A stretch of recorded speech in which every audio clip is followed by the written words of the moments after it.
Tashtale, welcome to Tibet this week. First, the headlines. His Holiness the Dalai Lama and the Central Tibetan Administration congratulate the President-elect of the United States. His Holiness the Dalai Lama reiterates his I am Son of India message. His Holiness leaves for 3-week visit to Japan. The Chinese government protests UK Parliament Speaker's meeting with Sikyong. Travelling photo exhibition opens in Kyiv, Ukraine. Sikyong speaks about Indo-Tibetan ties at India Ideas Conclave. Sikyong highlights the large-scale religious oppression in Tibet under Chinese rule with reference to demolitions at Larungkar. On Thursday this week, the Tibetan spiritual leader, His Holiness the Dalai Lama, and the Central Tibetan Administration congratulate Donald Trump, the President-elect of the United States, on his election victory. In the congratulatory letter, His Holiness expressed his long-time admiration for the United States as the champion of democracy, freedom, and the rule of law. His Holiness stated that the world places great hope in the democratic vision and the leadership of the United States.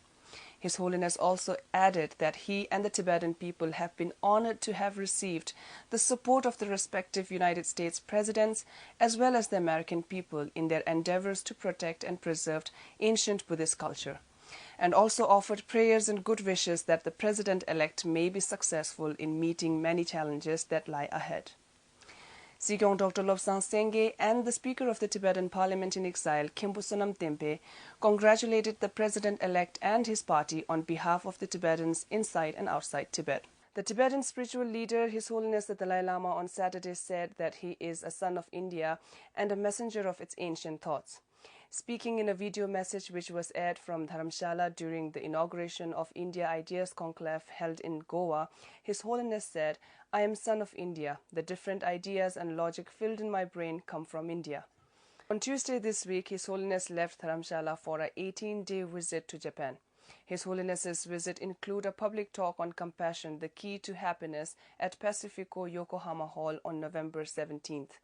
The talk is being organized by the Liaison Office of His Holiness the Dalai Lama, Japan.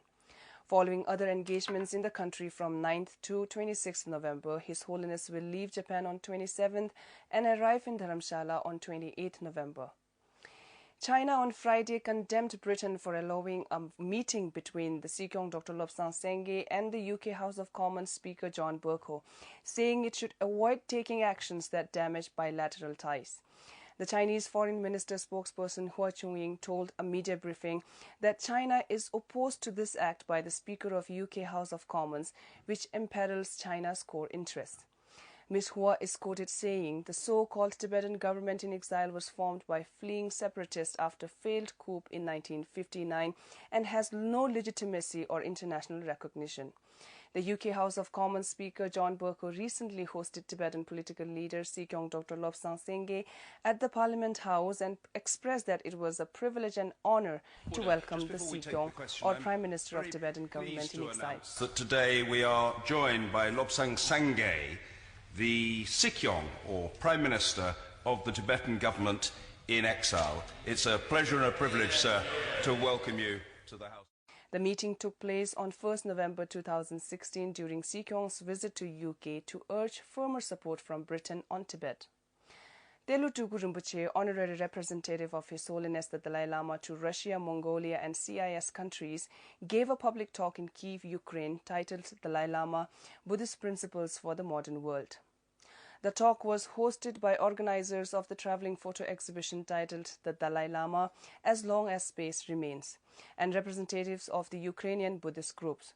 Addressing the 200-strong audience, Telu Rinpoche said that since assuming the post of honorary representative, he shoulders the responsibility of supporting His Holiness's message of love, compassion, kindness, and tolerance, which is especially relevant to the modern world. Telu Rinpoche elaborated on the key commitment of His Holiness the Dalai Lama for promotion of human values and interreligious harmony, and stressed the importance of dialogue to benefit mutual trust and understanding in all the aspects of our daily life.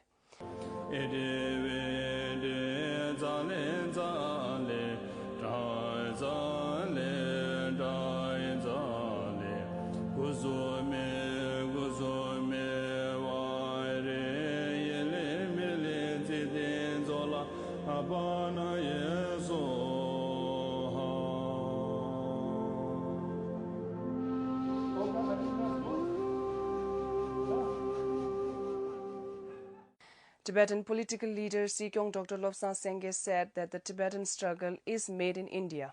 While addressing the Third India Ideas Conclave in Goa, one of India's largest conclave of public intellectuals and policymakers, Sikyong on Saturday said that the Tibetan movement must succeed because of its strategic importance for the environmental health of the world, for preservation of India's democratic principles and ahimsa, and for the preservation of Tibet's unique culture, identity, and civilization.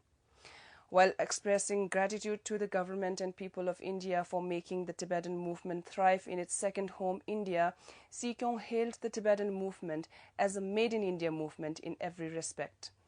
In his closing remarks, Sikyong said, "We must succeed so that His Holiness can return to his homeland and the Tibetans inside Tibet who are suffering for decades with the hope that His Holiness will soon return to Tibet.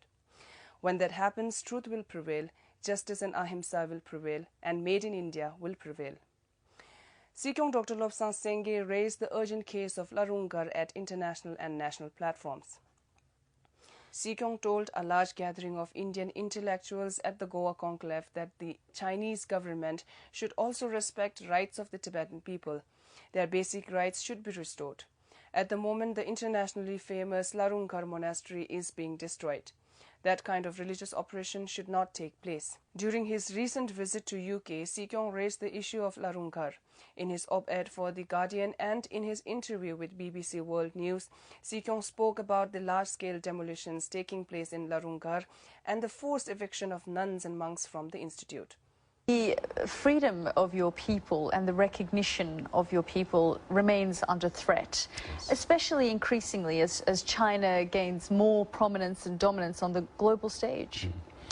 That's true. The ultimate goal of China is to turn Tibet into China and make Tibetans into Chinese. That's their cultural assimilation drive. But Tibetan civilization is old. Tibetan identity is also deeply rooted. So we have sense of pride that Tibetan people will be there on the Tibetan plateau for a long time to come. So in 60 years, they destroyed 98% of the monasteries and nunneries. They disrobed 99.9% of monks and nuns in 1960s. Now, if you look back, in 60 years, most of the major monasteries are already rebuilt and revived in Tibet, and many thousands and thousands of monks and nuns are practicing Buddhism. In that sense, from almost a complete destruction of Tibetan tradition, the revival is going on. So the revival is so strong, as you might know, the Larungar case, where estimated 20,000 monks and nuns, lay people, including thousands of Chinese, are there following Tibetan Buddhism. But now the Chinese government has destroyed part of the Larungar monastery in 2001. They are destroying again. 3 nuns committed suicide just recently. And if you go to YouTube, you'll see that many of the nuns and monks are bundled up and put in trucks and buses and sent off.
So much for this week. See you next Friday. Have a good weekend.